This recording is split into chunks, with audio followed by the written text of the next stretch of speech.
이제 주님의 십자가에서 피와 물을 쏟으셨고 그 뼈는 부러지지 않았다라고 하는 성경이 채워지게 하려고 이런 삶이 만들어졌다 이렇게 기록되었습니다. 우리의 신앙생활은 성경이 되어져 가는 과정입니다.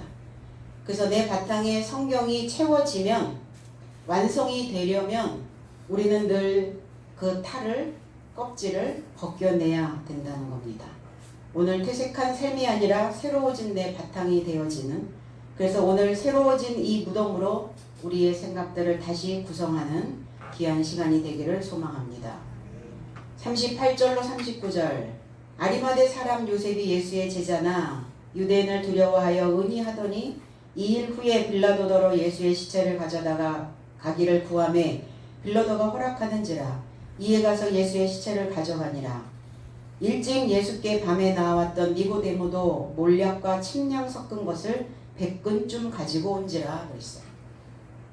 이 일 주께서 십자가에서 물과 피를 다 쏟으시고 뼈가 꺾이지 않았던 이 일과 연합하여 그랬어요. 메타라는 단어를 썼거든요. 이 일과 연합해서 유대인 삶의 두려움을 인해 숨겨져 왔던 예수의 제자인 아리마대 출신 요셉이 예수의 몸을 데리고 올라가려고, 그냥 가져가는 것이 아니라 데리고 올라가려고 빌라도를 조르니 빌라도가 허락하였다. 그런즉 가서 예수의 몸을 가져 데리고 올라가더라. 그러자 먼저 밤에 예수를 향하던 니고데모도 몰약과 침량 섞은 것을 100리트라가량 가지고 왔더라 그랬어요.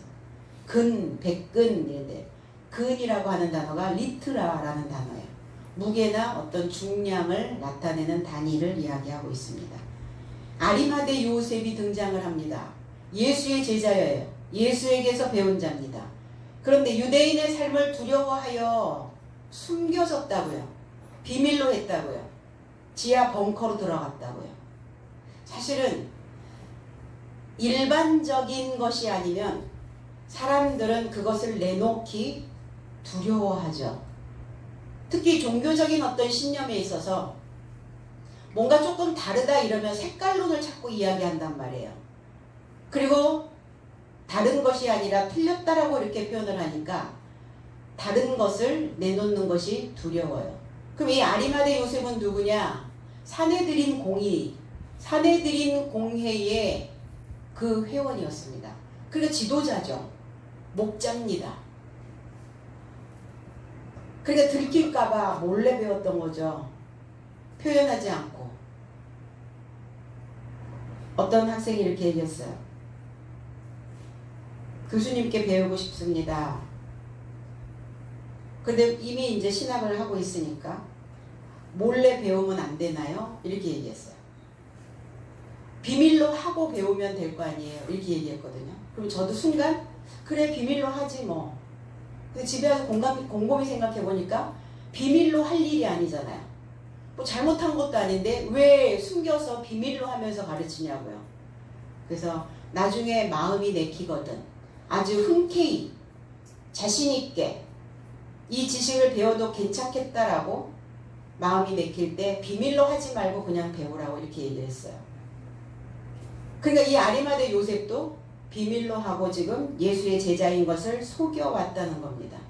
아리마대라고 하는 이 의미는 아리마따이아라고 하는 헬라어에서 단어고, 헬라어에서는 단어가 분해가 안 되죠. 분석이 안 돼요. 의미가 없어요. 히브리어로 넘어가면 이 아리마대라고 하는 단어는 라마라는 단어입니다. 그래서 라마에서 통곡하는 소리. 라마라고 하는 의미는 뭐냐면 높은 곳이라는 의미를 가지고 있어요. 그리고 번식하다라는 의미를 가지고 있어요. 그리고 빠르게 번식하는 고귀함. 그러니까 뭔가 높은 인생, 상위 그룹에 있는 사람. 그러면 우리는 그러한 사람을 고상하다, 고귀하다 이렇게 표현을 합니다. 그럼 아리마대는 고귀한 사람이었고 고상한 사람이었어요. 고상한 척 하고 있었겠죠. 그 지식의 고상함, 높은 지식을 가지고 있었던 요셉의 고향이기도 하죠. 라마라고 하는 지역입니다. 지역을 나타내는 거예요. 어디 사람, 뭐 충청도 사람, 뭐 전라도 사람, 경기도 사람, 서울 사람 이렇듯이 이 아리마대라고 하는 이 라마라고 하는 지역에 있는 요셉이라는 뜻이에요. 그 높은 척하고 있었단 말이에요. 산헤드린 공회의 회원이니까 높겠죠. 신분도 관원이란 말이에요. 관직에 있었던 자입니다. 그런데 무엇이 두려워서? 들통나는 것이 두려워서 예수의 제자인 것을 숨겨왔다는 것은 높은 자가 아니죠. 고귀한 자가 아니에요. 신분, 보여지는 그 신분은, 직책은 높았을지는 몰라도 그가 가지고 있는 마음 자체는 저 바닥에 깔려 있었다는 겁니다. 들킬까봐 두려움에 떨고 있는 것이죠. 시편 118편 16절로 17절에는 여호와의 오른손이 높이 들렸으며 여호와의 오른손이 권능을 베푸시는도다. 내가 죽지 않고 살아서 여호와께 하시는 일을 선포하리로다 그랬어요. 여기서 높이 들렸으며 라는 단어가 라마라는 단어입니다. 아리마대, 높이, 높은 곳. 근데 오른손이 높이 들렸다 이랬어요. 오른손, 야민이라는 단어는 바르다라는 데요. 올바르다. 우리는 왼손보다는 오른손이 좀 강하죠. 물론 왼손잡이들은 왼손이 더 강하기도 해요. 그런데 우리는 보편적으로 오른손잡이들이 많죠. 그래서 오른손은 무엇인가 바른 생각을 할 수 있는, 옳은 생각을 붙잡을 수 있는, 그 옳은 생각을 붙잡고 갈 수 있는 손은 오른쪽 손이라는 겁니다.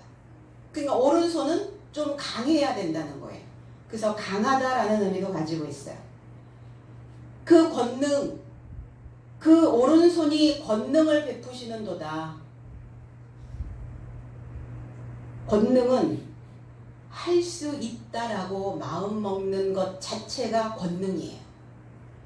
하나님의 권능은 무엇인가 우리에게 보이지 않는 어떤 것이 작용하는 것이 아니라 우리 마음속에 할 수 있다라고 하는 그러한 마음가짐 자체가 하나님께서 내게 주시는 권능이라는 겁니다.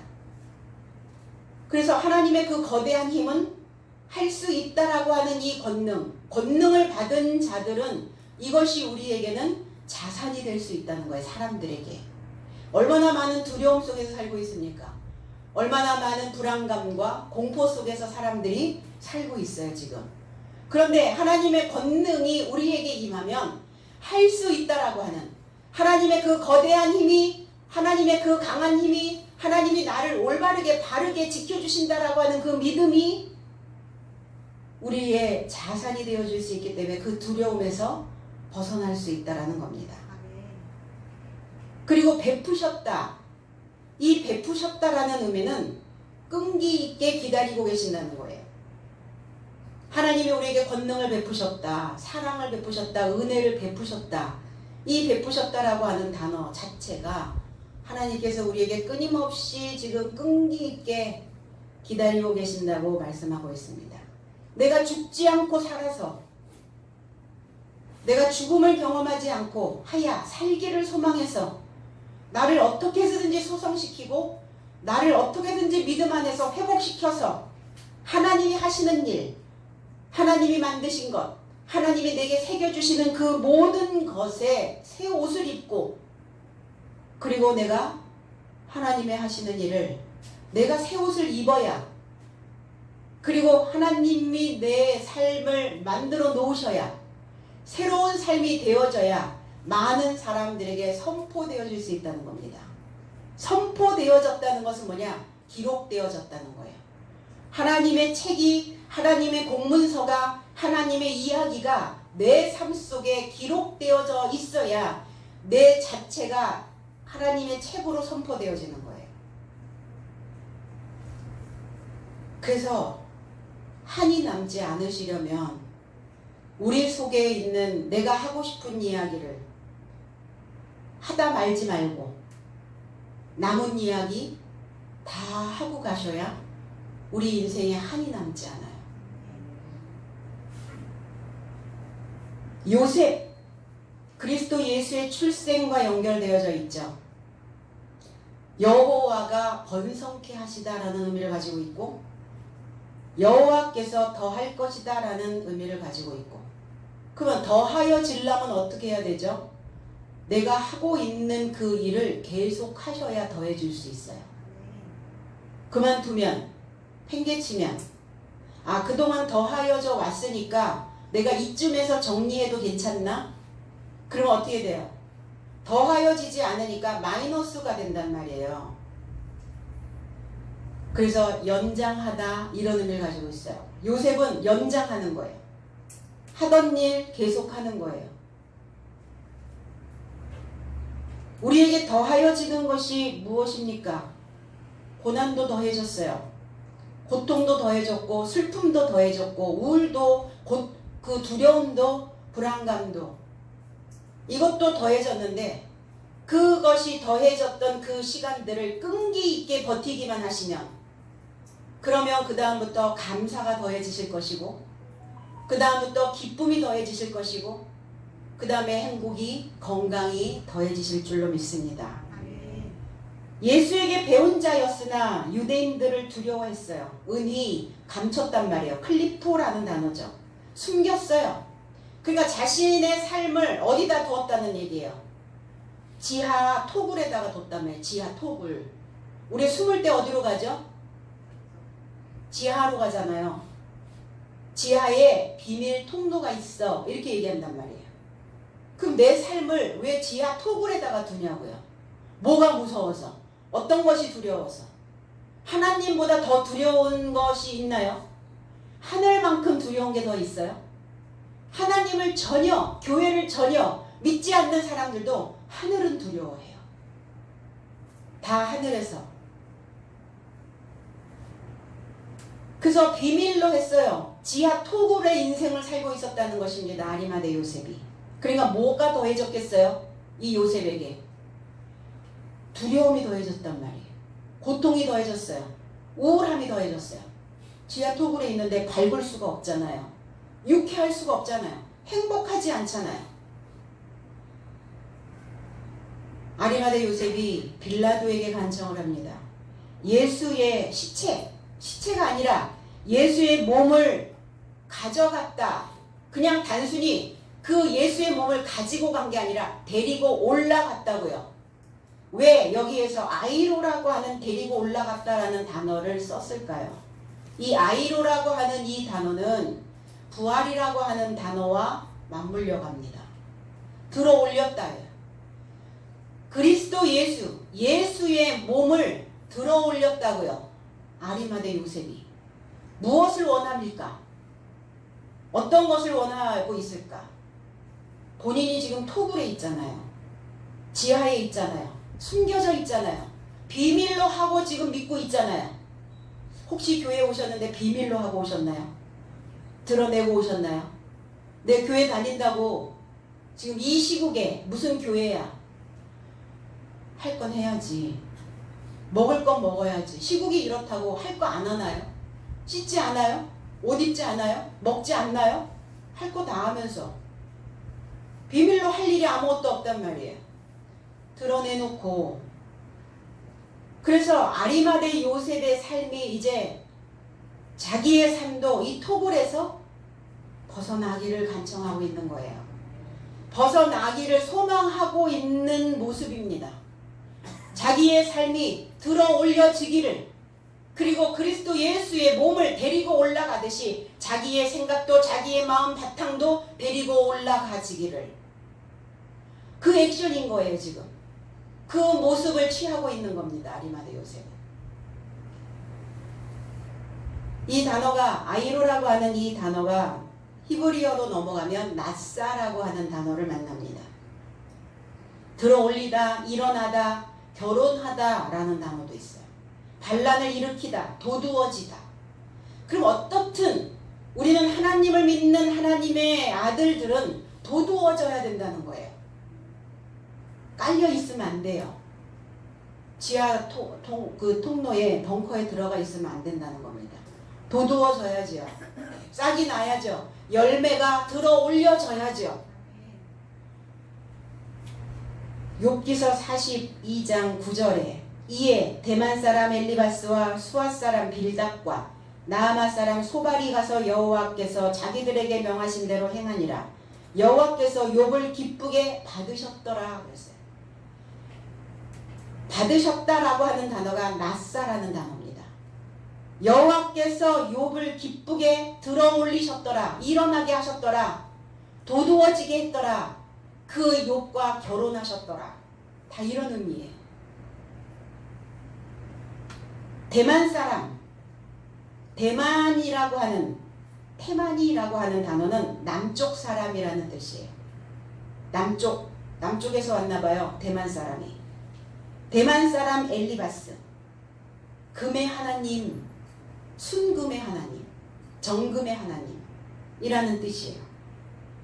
그리고 수아 사람은 슈아흐라고 하는 작은 골짜기라는 뜻이에요. 몸을 굽히다, 깊게 갈라진 틈, 이런 의미를 가지고 있어요. 그러니까 수아 사람은 어떤 자인가? 산이 높단 말이에요. 산이 높아야 골이 깊죠. 산이 낮으면 깊은 골짜기가 안 만들어져요. 그러면 골이 깊어야 많은 것을 담아낼 수 있어요. 그릇이 깊어야 많은 것을 담아낼 수 있잖아요. 그릇이 얕으면, 접시면 물 한 방울 거기다 담아도 다 또로로 다 흘러가 버린단 말이에요. 그러니까 이 수아 사람은 골짜기. 그래서 깊어지려면 어떻게 해야 되나? 몸을 굽혀야 해요. 굽어지면 깊어집니다. 몸을 어떻게 굽혀요? 배움의 자세요. 배움의 자세. 하나님의 제자, 그리스도 예수의 제자로서의 삶을 계속하는 거예요. 그리스도 예수의 제자의 삶을 연장하는 겁니다. 그 삶을 더하셔야 된다는 거예요. 이게 수아 사람 빌다드라는 단어죠. 다툼의 아들이라는 의미를 가지고 있어요. 빌다드. 그리고 이 빌닷이라고 하는 의미를 풀어보니까 지성소의 가르침으로 집을 짓는 자. 그러니까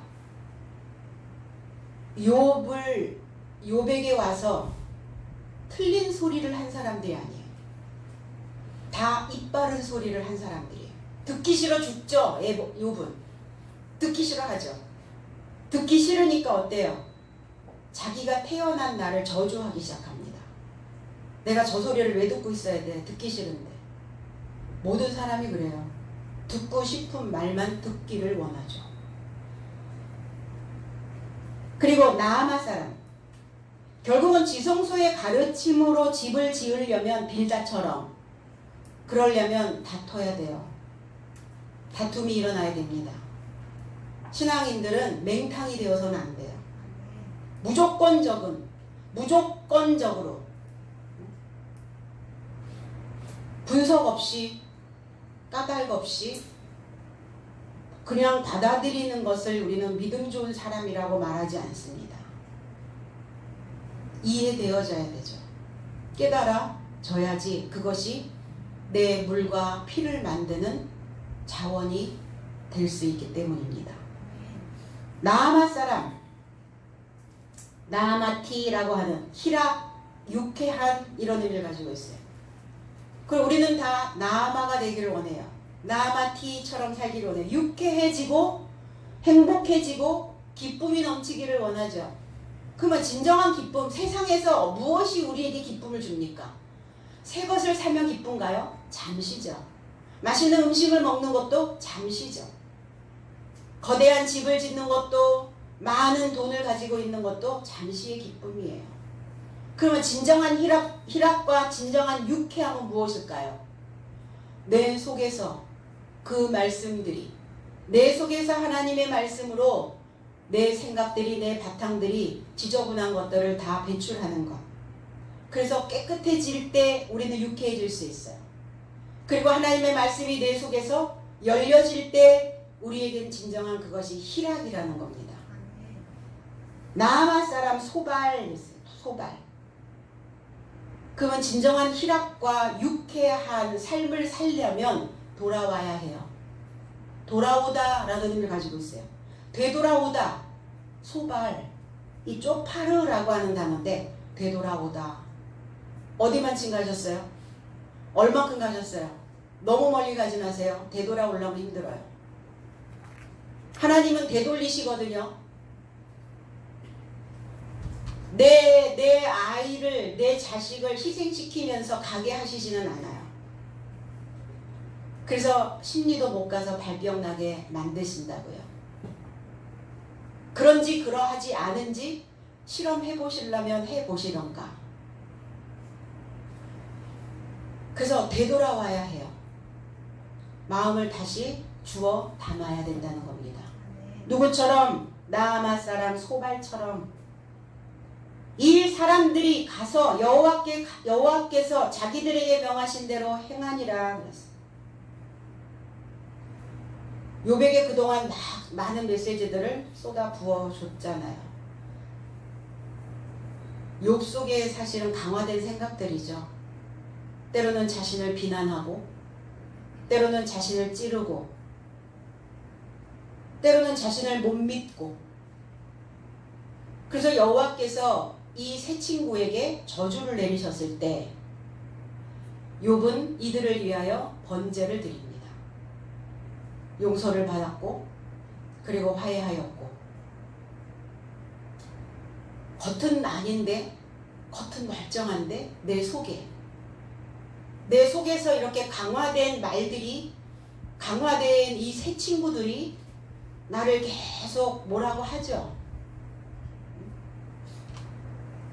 그래서 비난하지 마시고 오늘 여호와께서 그 욥을 들어 올리신 것처럼 오늘 우리의 삶이 다시 새로운 삶으로 들어 올려지시기를 주님의 이름으로 축원합니다. 욥, 이오프, 미움받는 이런 의미를 가지고 있죠. 하나님을 대적하다라는 의미를 가지고 있어요. 또 이 이오프라고 하는 이 단어에서 회개하는 자라는 단어도 가지고 있어요.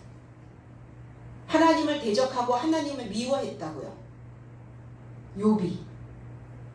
근데 우리는 욥을 어떻게 기억하고 있나요? 인내하는 족장으로 기억하고 있죠. 인내 그러면은 욥. 인내하면서 뭐 했겠어요? 수없이 많이 하나님을 대적했다고요. 하나님을 떠났다고요.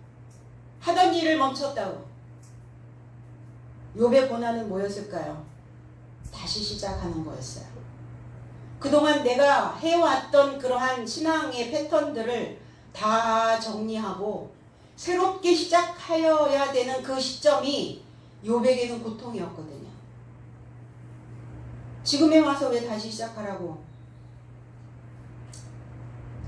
그런데 그것을 견뎠다고요. 말씀이 내게 꽂혀서 때로는 미움을 받아도, 때로는 이 말씀을 대적을 해도, 그러나 회개하는 자를 하나님은 받아주신다고요.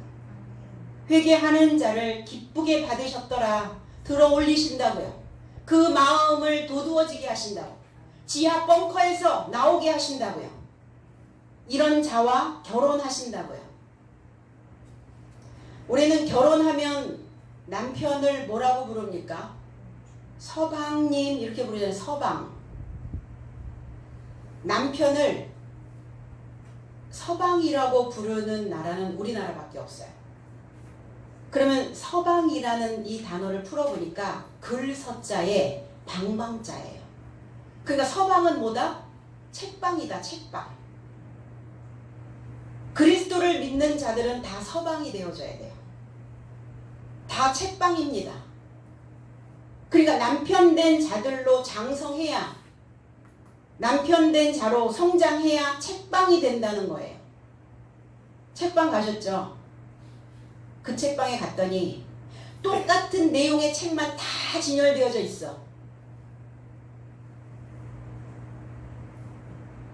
1편 나오고 다시 2편이 나오고 3편이 나오고 4편이 나왔는데 뭐 4편까지는 안 가도 되죠. 초판 찍고 다시 이제 2판 찍었는데 내용이 똑같아. 토시 하나 틀리지 않고 똑같은 내용으로 서방이야. 읽을만 해요? 그 책에 손이 갑니까? 똑같은 내용의 서방이면 그 책방에 가고 싶지 않잖아요. 그 정도는 하실 수 있으시죠?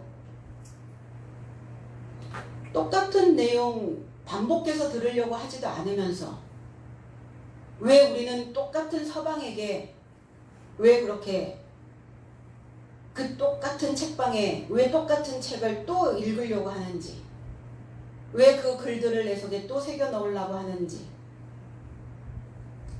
그러니까 인생은 이전의 기억, 내가 가지고 있었던 과거에 그 기록되어져 있는 것들을 자꾸 내 안에서 재구성하는 그런 힘이 있어요. 우리의 삶도 마찬가지예요. 과거에 그러한 삶을 계속 재구성해가지고 같은 내용을 계속 반복하면서 살고 있다는 겁니다. 그리스도인들이 그 책방이면 안 된다는 거예요. 지도자들은 그 서방이 되어서는 안 된다는 겁니다. 그런 성향이 강한 사람들은 자기가 듣고 싶은 것만 듣는 성향, 이런 것들이 좀 강한 사람들은 그 고정된 관념들이 상당히 강한 사람들이에요. 이게 고정된 관념을 뽑아내는 이 과정이 욥의 고난이에요. 아리마대 요셉. 요셉은 예수의 몸을 들어 올려 부활을 소망하고 있는 겁니다. 그래야 지하 벙커에서 예수의 제자로 몰래 숨어서 배우고 있었던 자기의 삶도 그리스도 예수의 부활과 함께 자기의 신앙이 옳았다는 것을 보여주고 싶은, 그리고 자기의 신앙도 검증될 수 있다라는 이런 강한 메시지가 여기에 담겨져 있는 거예요.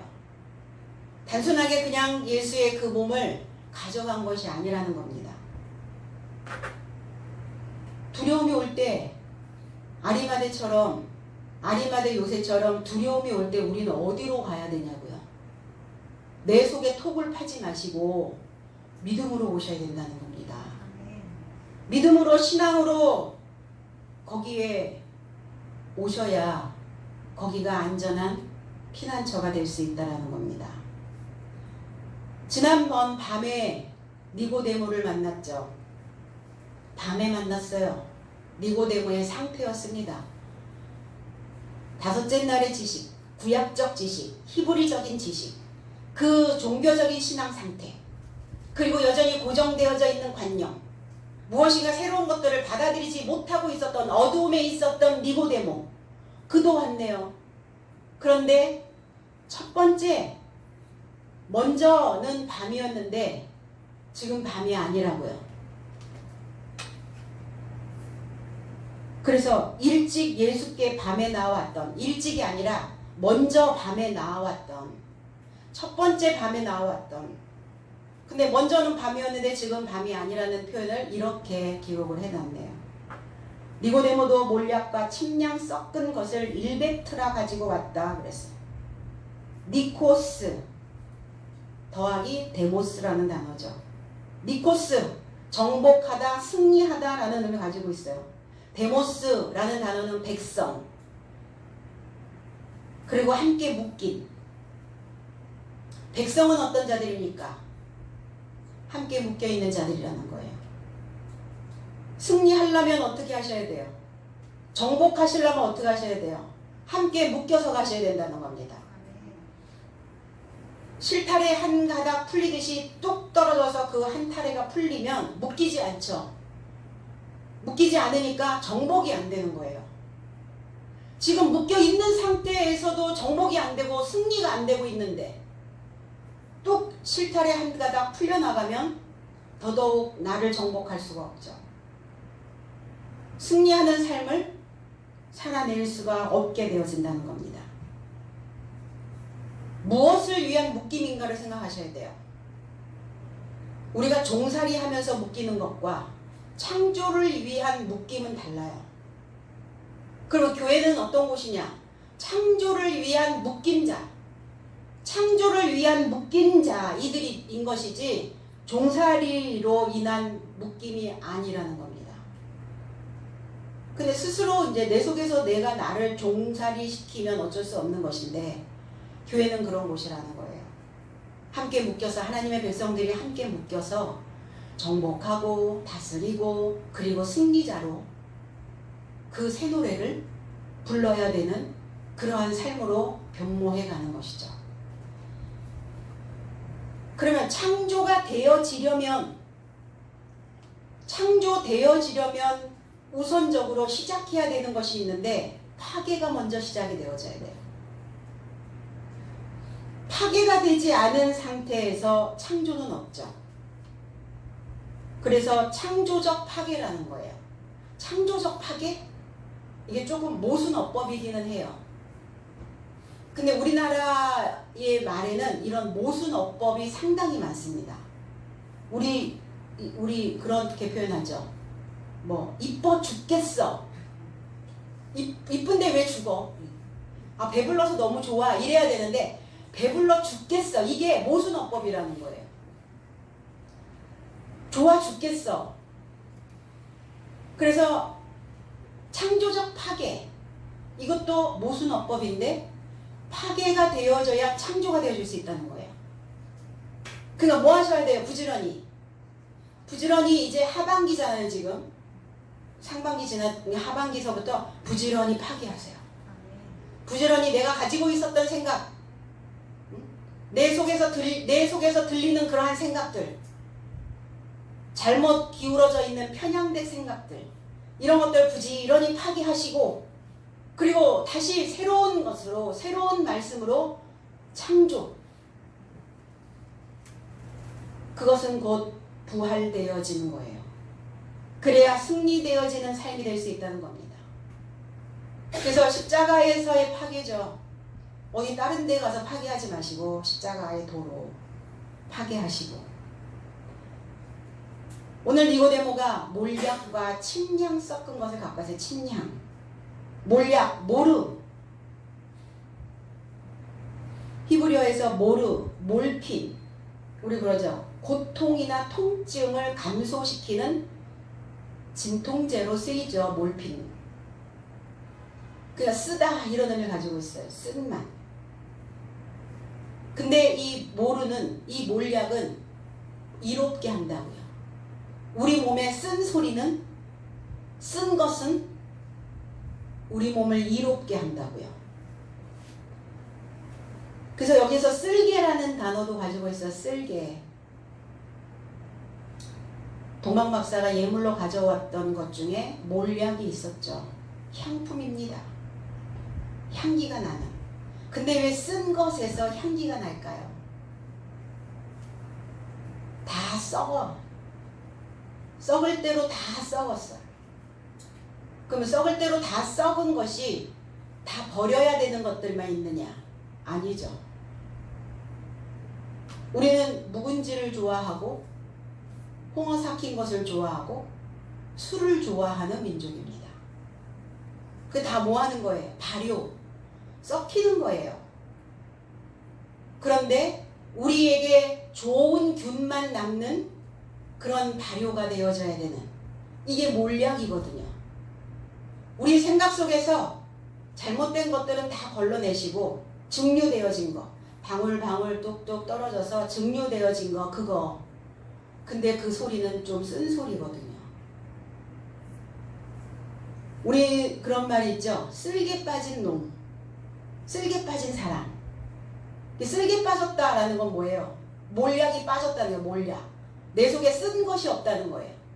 어떤 줏대가 없이 행동하는 사람을 쓸개 빠졌다 이렇게 얘기하잖아요.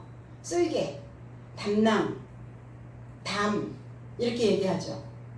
음식물을 소화시키는 그 소화 효소제의 작용뿐만이 아니라 정신적인 면에서도 이 쓸개는 작용을 한다는 겁니다.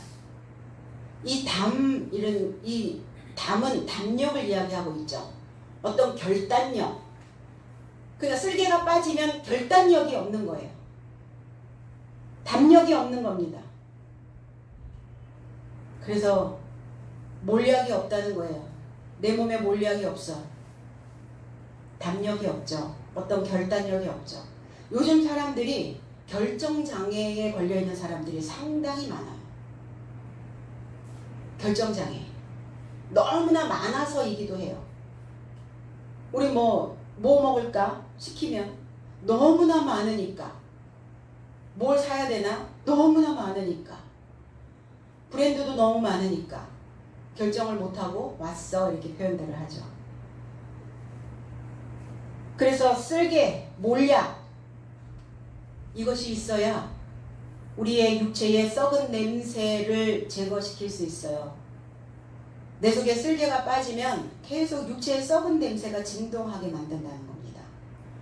육체는 뭡니까? 사망의 생각이죠. 생각이에요, 생각. 어떤 생각으로 사느냐? 쓸개 빠진 생각으로 사느냐? 쓸개 있는 생각으로 사느냐예요. 침향 나무죠. 향기 나는 나무. 헬라어에서는 이 단어를 알로에라고 이야기합니다. 히브리어에서는 아할림이라고 이렇게 풀고 있습니다. 시편 45편 8절에 왕의 모든 옷은 몰약과 침향과 육개의 향기가 있으며 상하궁에서 나오는 현악은 왕을 즐겁게 하도다 그랬어요. 왕이 입은 모든 옷이 몰약과 침향과 육개의 향기여야 된다는 거예요.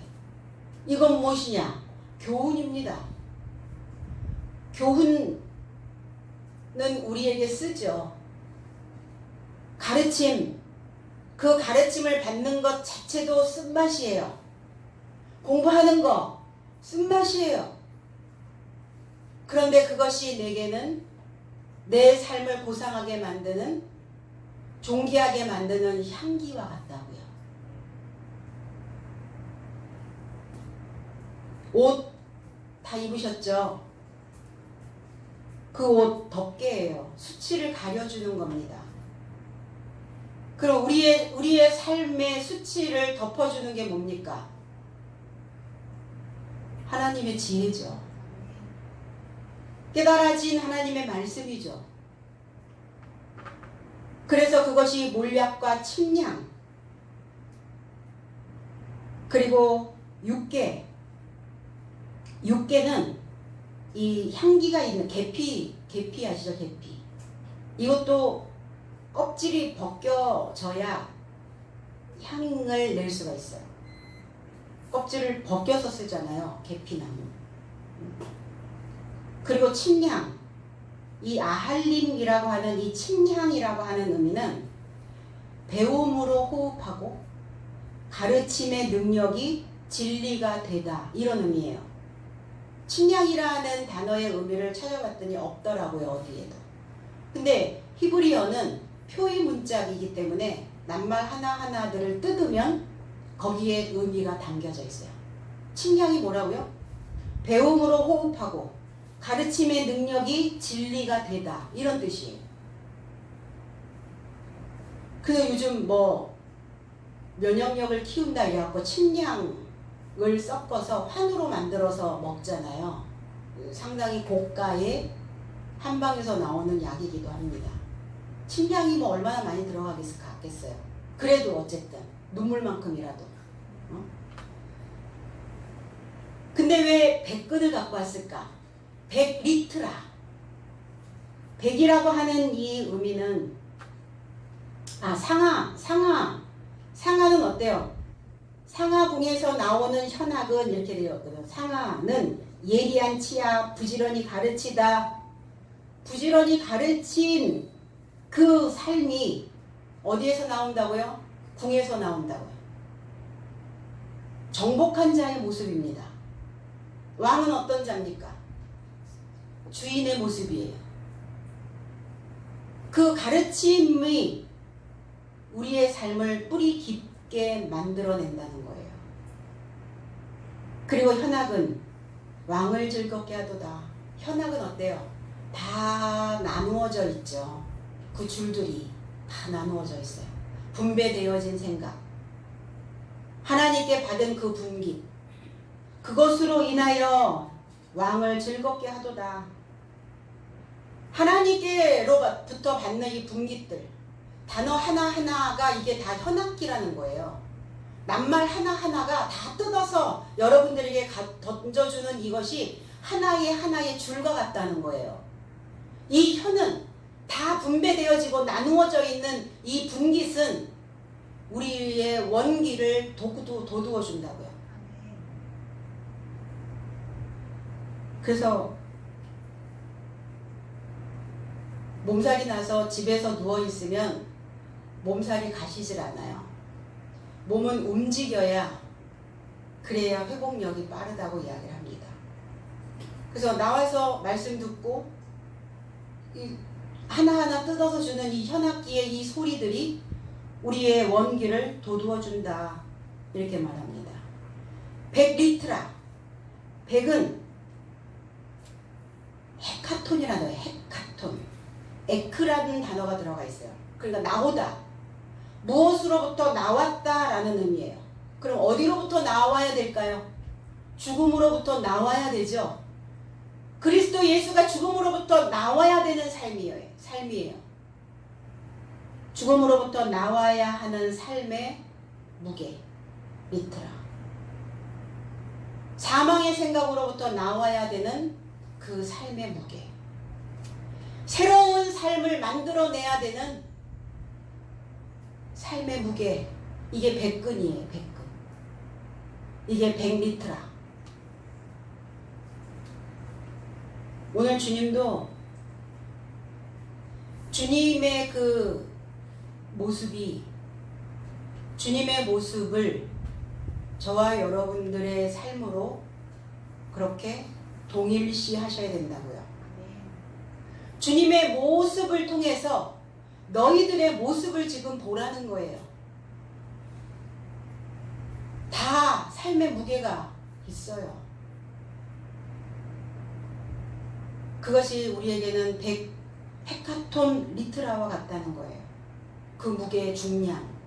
결국은 그 무게와 그 중량을 견디지 못하면 지하로 들어가는 거예요. 그래서 거기가 은신처가 되어져 버린다는 겁니다. 죽어서만 가는 곳이 아니에요. 의식이 있는, 살아있는, 숨을 쉬고 있는데도 지하로 가는 사람들이 있어요. 오늘 거기에서 나를 데리고 올라오시기를 축원드립니다. 40절로 42절. 이에 예수의 시체를 가져다가 유대인의 장례법대로 그 향품과 함께 세마포로 쌌더라. 예수의 십자가에 못 박히신 곳에 동산이 있고 동산 안에 아직 사람을 장사한 일이 없는 새 무덤이 있는지라. 이날은 유대인의 예비일이요 또 무덤이 가까운 고로 예수를 거기 두니라 그랬어요. 예수의 몸을 취했어요. 예수의 몸을 취하여 람바노라는 단어를 썼거든요. 그러니까 예수의 몸을 그냥 순순히 가져간 것이 아니라 쟁취하였다고요. 예수의 몸을 가져와야 예수의 몸이 되어질 수 있지 않아요? 예수의 몸이 되어져야 부활하실 거 아닙니까? 그래서 이 몸도 새로워져야 된다고 말씀드렸어요. 몸과 마음이, 우리의 몸가짐도, 우리의 마음가짐도 다 새로워져야 돼요. 이 육체의 살덩어리를 이야기하는 게 아니란 말이에요. 우리 내면에 있는 우리의 몸, 내 몸을 지탱하고 있는 생각들, 그 마음들, 예수의 몸을 취하여 그 향품과 함께 배로 동여 메었으니 유대적인 장례 관습대로 한 것이다. 그가 십자가에 못 박히신 곳 안에 동산이 있었고 동산 안에 새 무덤이 있었으니 그 안에 아직 아무도 둔 적이 없었더라. 그런즉 거기 무덤이 가까이 있는 고로 유대인의 예비일을 인하여 그의 삶이 예수를 거기 두게 되었다 그랬어요. 쟁취하여 예수의 몸을. 그래서 몸 만들려면, 예수의 몸 만들려면 투쟁하셔야 된다고요. 내가 가지고 있는 그 연약한 몸으로는 이 세상을 유쾌하게 행복하게 살아낼 수가 없어요. 나를 데리고 올라갈 수가 없어요. 힘이 없는데 어떻게 데리고 올라옵니까? 끌어올려야 되는데. 그래서 몸도 근력이 필요하잖아요. 엘라스틴 하셔야 된다고. 엘라스틴. 머리에 린스만 엘라스틴 하지 마시고 탄력이거든요. 탄력. 몸의 탄력, 생각의 탄력. 그리스도 예수의 몸을 쟁취했다고요. 그 몸은 뭐냐? 형태예요. 형태. 우리가 살아가는 사람들의 모습을 보면 다 형태가 달라. 신앙생활을 하는 사람들의 형태, 그 형태를 소마, 몸이라고 말하는 거예요. 내 형태는 어떤가? 이 형태를 가지고 이 세상의 날들을 뚫고 꿰뚫고 갈 수 있을까? 우리는 어제에서 분명히 뚫고 오늘을 왔어요. 오늘을 또 뚫고 내일을 가야 됩니다. 우리에게 어떠한 일들이 도사리고 있는지 아무도 알지 못해요. 그래서 답답하니까 이제 점 보러 가는 거죠. 용하다 이런 사람들 이제 점 치러 가는 거예요. 왜? 어떤 일이 벌어질지 모르니까. 사람은 영적인 존재. 사람은 영적인 존재라는 것은 뭐냐면 생각하는 존재. 그리고 생각하는 대로 마음 먹은 대로 그리고 우리의 마음 가진 대로 마음에 만들어진 그 형태대로 이 우주에 있는 지구에 있는 보이지 아니하는 이 에너지들이 들러붙어요. 그래서 알아요. 내가 이렇게 살다가는 어떻게 되겠구나라는 게 잡혀요. 감이 잡혀요. 느낌이 와요. 감각에서 그거를 알고 있다고요. 가서 돈 내고 복제 내고 점칠 필요 없어요. 말씀 안에 들어가면 내가 지금 어떤 형태로 지금 살고 있는지가 보여져요. 그럼 뭐 하셔야 돼요?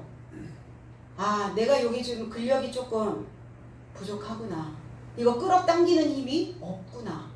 생각이 너무 나약하구나. 그럼 뭐 해야 되나? 예수의 몸을 쟁취해야 되겠구나.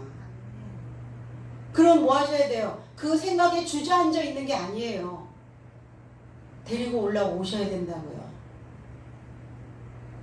나만 혼자 살겠다고 혼자 빠져나오진 않죠.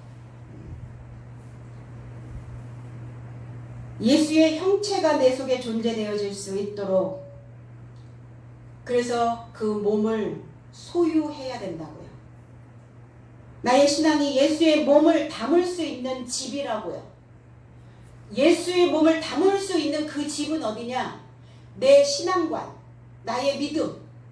내가 믿음이라고 하는 집이 있다면 그 믿음 안에 예수의 몸을 담을 수 있어요. 예수의 몸을 담았다면 나는 예수의 형체가 되어지는 거예요. 문패도 번지수도 없는 주막에 번지수도 없고 문패도 없으면 어떻게 돼요? 그런 주막에서 그 집에서 살고 싶지는 않으시죠? 신앙의 문패 분명히 다루셔야 되고 믿음의 번지수 분명히 해야 된다는 겁니다. 내 신앙의 주소는 어디인가? 주소가 필요해요. 사람들에게는. 주소도 없어. 번지수도 없고 문패도 없어. 살아있는 자가 아니라는 거죠. 내가 어디 새들어 살든 월세로 살든 내 집으로 살든 다 번지가 있어요. 사람들마다. 너 어디서 왔어? 내 어디 몇 번지 몇 번노 이렇게 나오잖아요. 신앙생활 어디서 했어? 네, 제 문패는 어떤 것이고요. 시온성이고요. 번지수는 하나님의 말씀이 우리에게는 번지수가 되어져야 되겠죠. 향품, 아로마 세라피 요즘 많이 하죠. 너무 마음이 답답하고 힘들고 시들어 있고 병들어 있는 사람들이 그 향기 요법을 통해서 마음을 순환시켜요. 정신을 맑게 한다고 얘기합니다. 일순간이죠. 그래서 향수를 선호하는 거예요. 사람들이.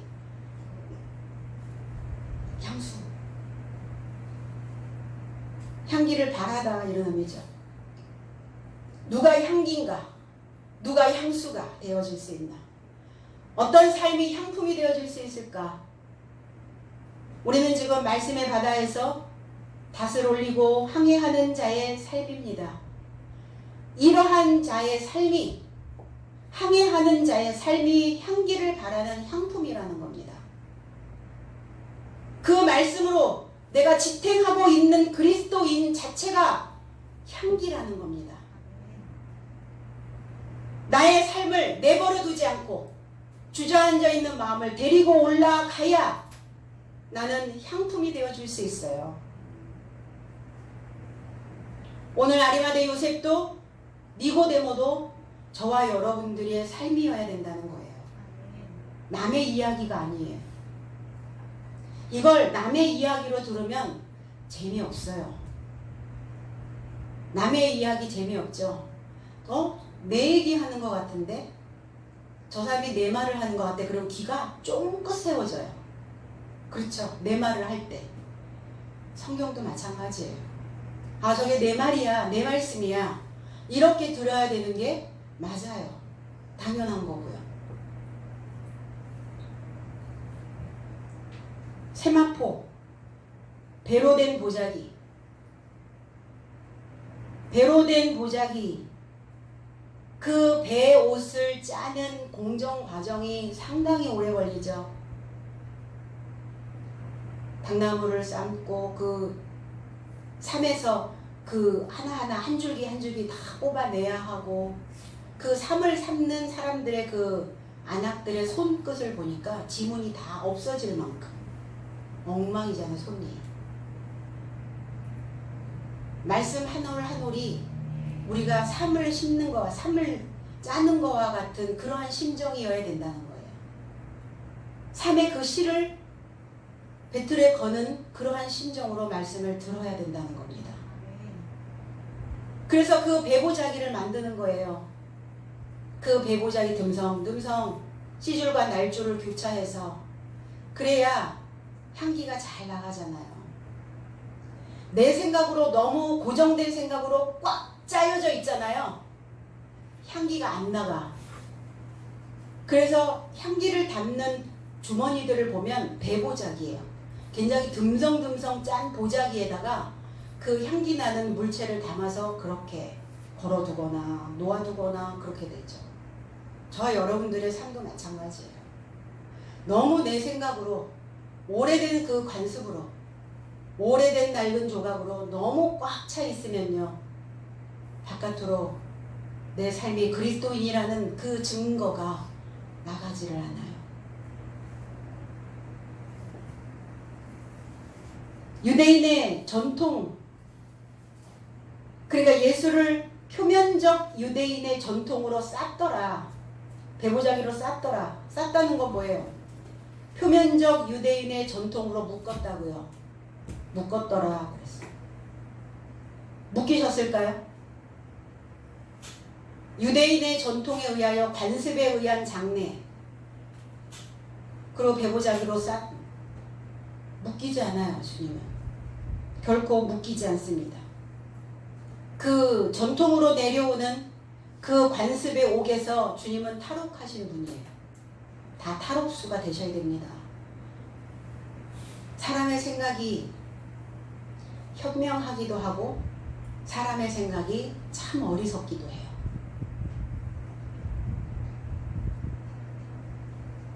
어제와 오늘이 별다를 것도 없는데,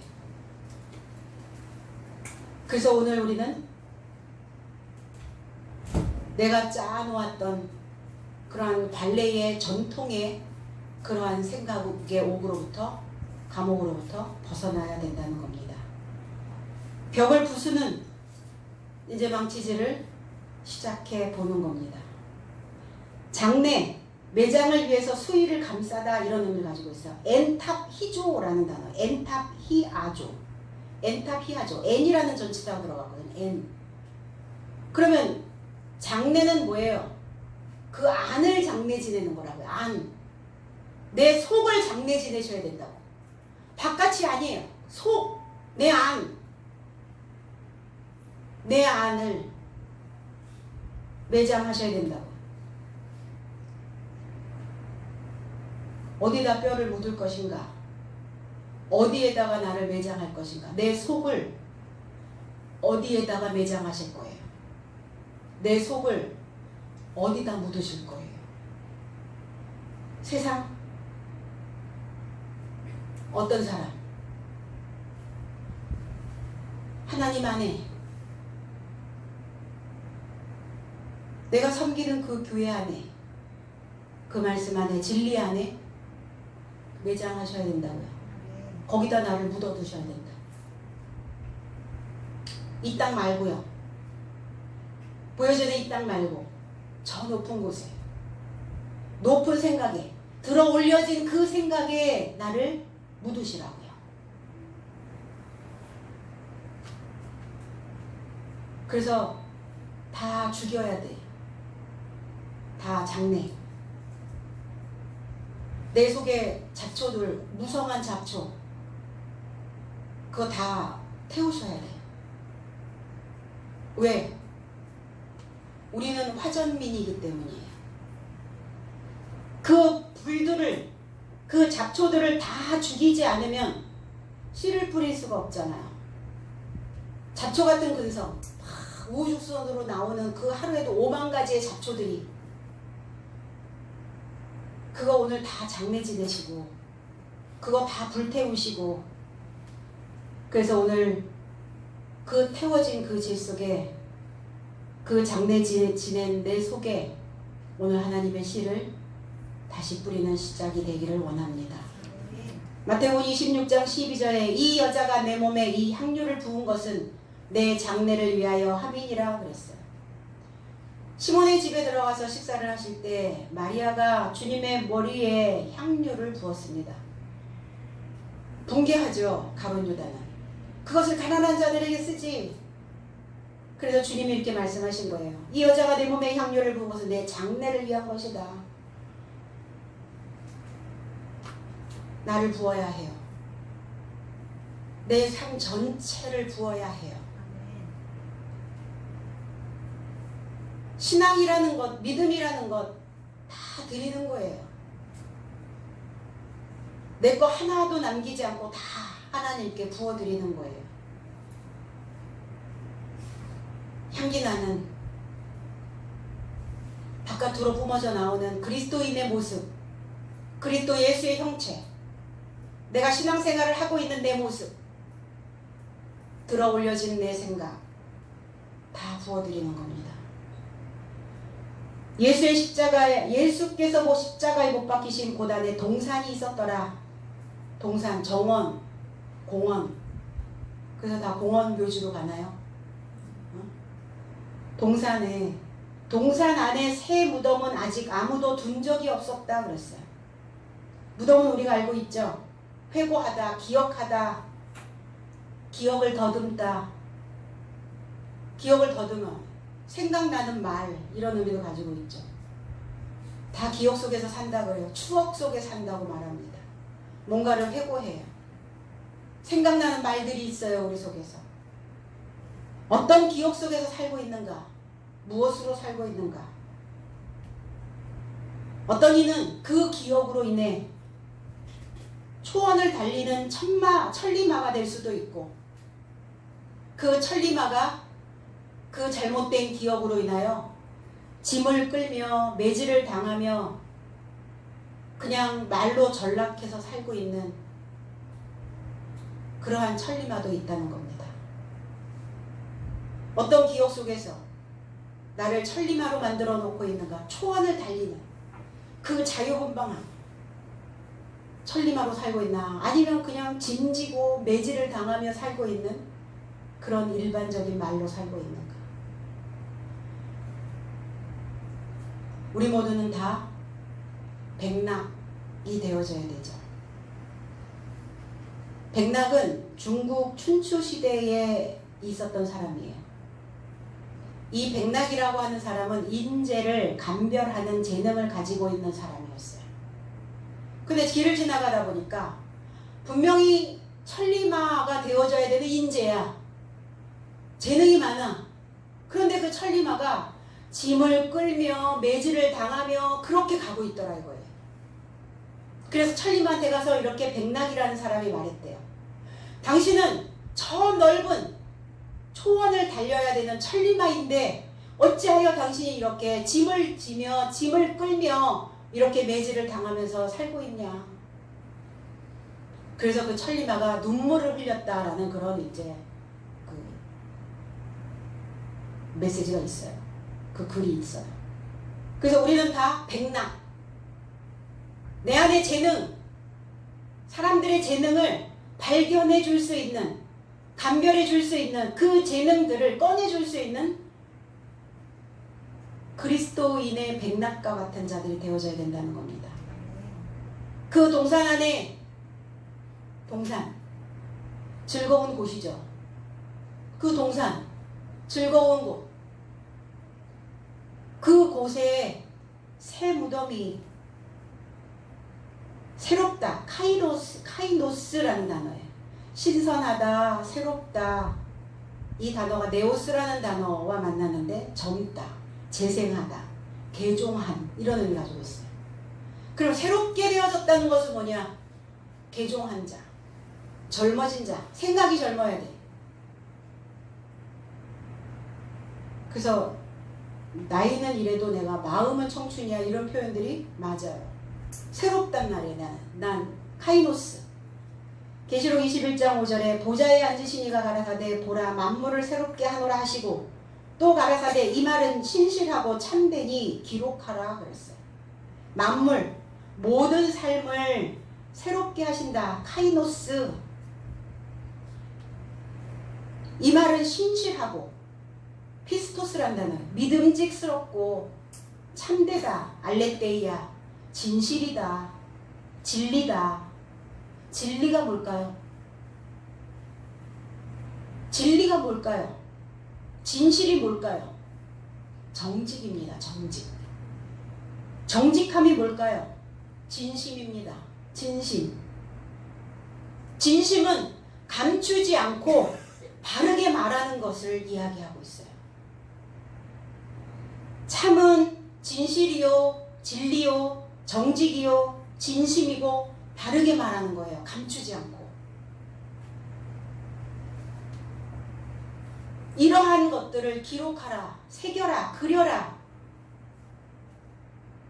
그것이 성경이다. 그람마라는 단어를 만들어내죠. 성경. 그래서 이러한 글이 기록되어지면 저와 여러분들은 거룩한 책이 되어지는 겁니다. 성경이 되는 것이 믿음이에요. 믿음이 있어야 성경이 될 수 있어요. 성경은 우리가 보는 이 책만 성경이 아니에요. 이 안에 있는 모든 내용들이 다 내 안에 들어옴. 그래서 붓은, 펜은 망치 역할을 해야 돼요. 이 펜으로 내 잘못된 생각들을 두들겨 부셔야 된다는 거예요.